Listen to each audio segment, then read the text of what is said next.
നമസ്കാരം. പുതിയ വീഡിയോയിലേക്ക് എല്ലാവർക്കും സ്വാഗതം.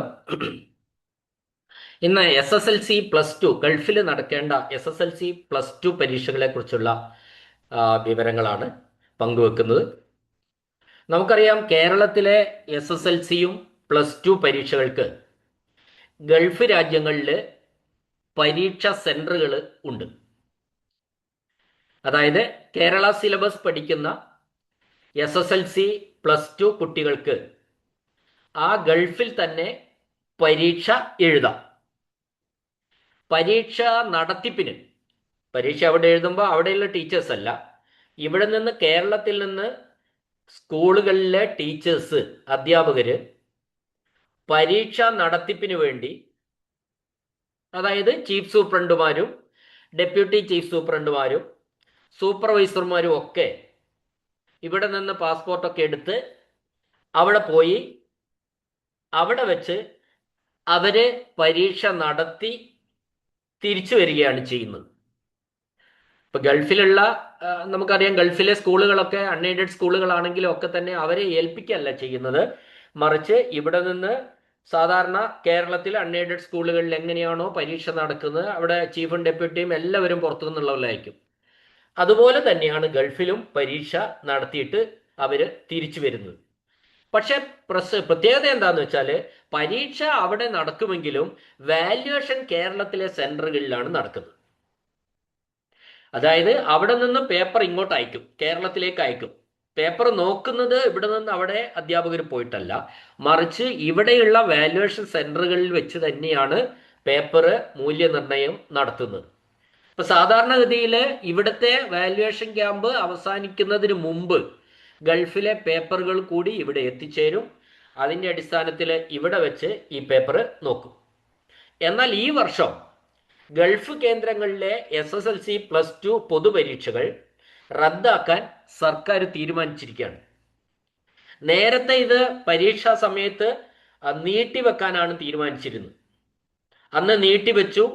പരീക്ഷ ഏതെങ്കിലും വിധത്തിൽ ഗൾഫിലെ ഈ അസാധാരണ സാഹചര്യം, യുദ്ധഭീതിയൊക്കെയുള്ള സാഹചര്യം ഒഴിവാകും എന്നായിരുന്നു വിചാരിച്ചിരുന്നത്. അതിന്റെ അടിസ്ഥാനത്തിൽ പരീക്ഷകൾ തൽക്കാലം നീട്ടിവെക്കാമെന്നായിരുന്നു ആദ്യമുണ്ടായിരുന്ന ധാരണ. എന്നാൽ യുദ്ധഭീതി ഒഴിവാകാത്ത ഒരു സാഹചര്യം നിലനിൽക്കുന്നതുകൊണ്ട്, പരീക്ഷ നടത്താൻ പറ്റാത്ത സാഹചര്യം ഗൾഫിൽ നിലനിൽക്കുന്നത് കൊണ്ട്, വിദ്യാഭ്യാസ മന്ത്രിയുടെ അധ്യക്ഷതയിൽ ചേർന്ന ഉന്നതതല യോഗം ഈ S S L C plus to പരീക്ഷകൾ റദ്ദാക്കാൻ തീരുമാനിച്ചു. അതുകൊണ്ട് ഇനി ഈ വർഷം ഈ രണ്ട് പരീക്ഷകളും ഗൾഫിലുള്ള സെന്ററുകളിൽ നടക്കുന്നതല്ല എന്നതാണ് സത്യം. ഇവിടെ ഇനി ഒരു പരീക്ഷ അവരോട് ഇങ്ങോട്ട് വന്ന് ഇവിടെ പരീക്ഷ എഴുതിക്കോളാൻ പറയാനും പറ്റാത്ത സാഹചര്യം. കാരണം എല്ലാവർക്കും ഇങ്ങോട്ട് തിരിച്ചു വന്ന് ഇവിടെ എഴുതാനുള്ള സാഹചര്യം നിലവിൽ ഫ്ലൈറ്റ് പ്രശ്നങ്ങളും ഒക്കെ ഉണ്ട്. അതുകൊണ്ട് അത്തരം ഒരു സാഹചര്യം ഒന്നും നിലനിൽക്കുന്നില്ല. അതുകൊണ്ട് മറ്റു മാർഗങ്ങൾ നമുക്ക് സ്വീകരിക്കാൻ കഴിയുന്നില്ല വിദ്യാഭ്യാസ വകുപ്പിന്. അതുകൊണ്ടാണ് ഈ റദ്ദാക്കാൻ വേണ്ടി തീരുമാനിച്ചത്. പക്ഷേ അതിനുള്ള പരിഹാരങ്ങൾ പറയുന്നുണ്ട്. പരീക്ഷ റദ്ദാക്കിയാലും കുട്ടികൾക്ക് തുടർ പഠനം നടത്തേണ്ടതാണ്. ഇപ്പോൾ എസ് എൽ സി കഴിയുന്ന കുട്ടികളെ സംബന്ധിച്ചിടത്തോളം പ്ലസ് വണ്ണിൽ ചേരേണ്ടതുണ്ട്. പ്ലസ് ടു കഴിയുന്ന കുട്ടികളെ സംബന്ധിച്ചിടത്തോളം ഏതെങ്കിലും വഴിയിലുള്ള ഉപരിപഠനം നടത്തേണ്ടതുണ്ട്. ആ തുടർ പഠനം ഉറപ്പാക്കുന്നതിന് വേണ്ടിയിട്ട് നിലവിലെ മാർക്കിന്റെ അടിസ്ഥാനം കുട്ടികൾക്ക് സർട്ടിഫിക്കറ്റ് കൊടുത്തേ പറ്റൂ. അതാണ് അതിന്റെ ശരിയും. അപ്പോൾ നിലവിലെ മാർക്കിന്റെ അടിസ്ഥാനത്തിൽ കുട്ടികളെ വിജയിപ്പിക്കാനുള്ള അവസരം ഒരുക്കുമെന്നാണ് പറഞ്ഞിട്ടുള്ളത്.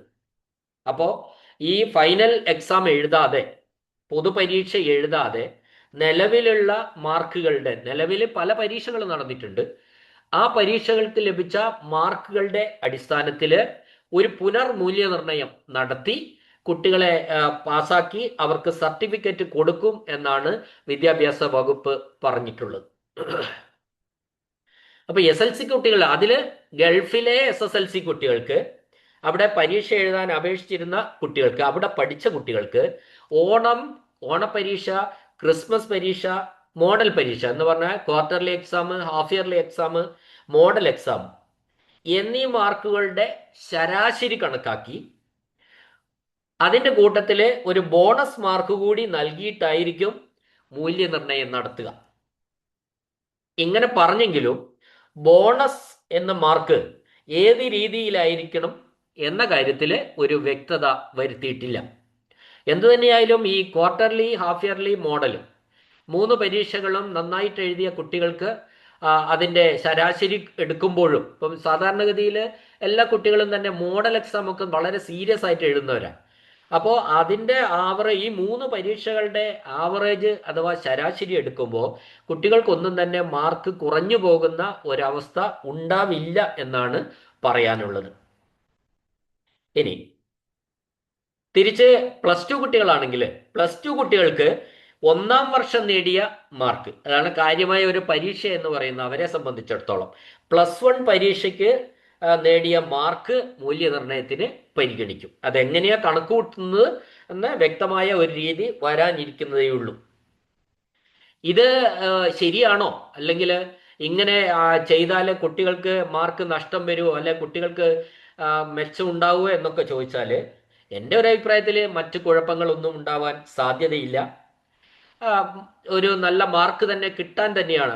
സാധാരണ കഴിഞ്ഞ പരീക്ഷകളിലൊക്കെ നല്ല പെർഫോമൻസ് നടത്തിയ കുട്ടികൾക്ക് നല്ല മാർക്ക് തന്നെ കിട്ടാനാണ് സാധ്യത.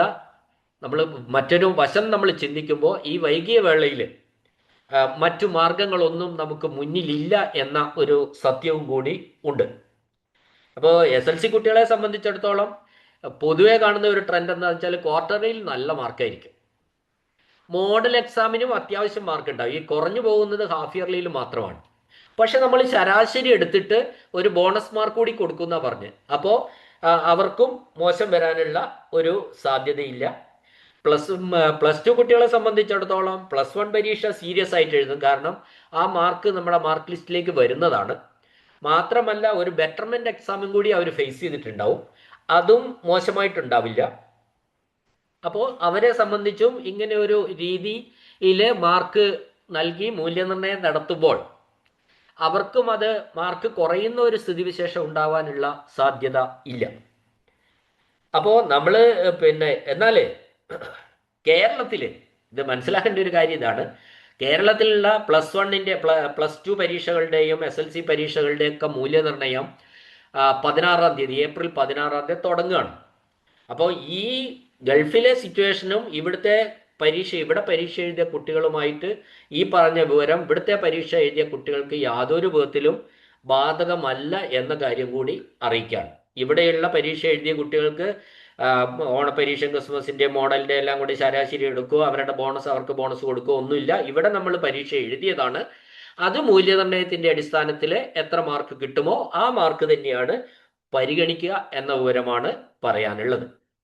ഇപ്പോൾ ഇങ്ങനെയാണ് ഒരു പൊതുവിലുള്ള ഒരു സാധാരണയിൽ നിന്നും വ്യത്യസ്തമായിട്ട് ഗൾഫിൽ അവിടെ തങ്ങിപ്പോയ അവിടെ നിന്ന് പുറത്തേക്ക് പെട്ടെന്ന് വരാൻ പറ്റാത്ത ഒരു സ്ഥിതിവിശേഷമുണ്ട്. ഇവിടുന്ന് അങ്ങോട്ട് പോകാനും വീഴ്ചയായിട്ട് പറ്റാത്ത സ്ഥിതിവിശേഷമുണ്ട്. അവിടെ തന്നെ ഒരു യുദ്ധഭീതിയൊക്കെ നിലനിൽക്കുന്നുണ്ട്. അതുകൊണ്ട് സ്വതന്ത്രമായിട്ട് നിർഭയമായിട്ട് പരീക്ഷ എഴുതാൻ പറ്റുന്ന ഒരു സാഹചര്യമല്ല ഉള്ളത്. അതുകൊണ്ടാണ് ഇത്തരത്തിലുള്ള ഒരു സംവിധാനം വന്നിട്ടുള്ളത്. കുഴപ്പമൊന്നും ഉണ്ടാവില്ല. ഇതും നല്ല പോസിറ്റീവായിട്ട് തന്നെ കാണണം. എല്ലാ കുട്ടികൾക്കും നല്ല മാർക്ക് നേടാൻ കഴിയട്ടെ. ഈ രീതിയിൽ കണക്ക് കൂട്ടുമ്പോൾ എല്ലാവർക്കും അത് തന്നെയാണല്ലോ വേണ്ടത്. എല്ലാവർക്കും നല്ല മാർക്കുകൾ കിട്ടട്ടെ. അവർക്ക് തുടർ പഠനത്തിന് അല്ലെ ഉപരിപഠനത്തിന് കൂടുതൽ നല്ല അവസരങ്ങളുമായിട്ട് മുമ്പോട്ട് പോകാൻ കഴിയട്ടെ എന്ന് മാത്രം ആശംസിച്ചുകൊണ്ട് ഈ വാർത്ത ഇവിടെ അവസാനിപ്പിക്കുകയാണ്. എല്ലാവർക്കും നന്ദി, നമസ്കാരം.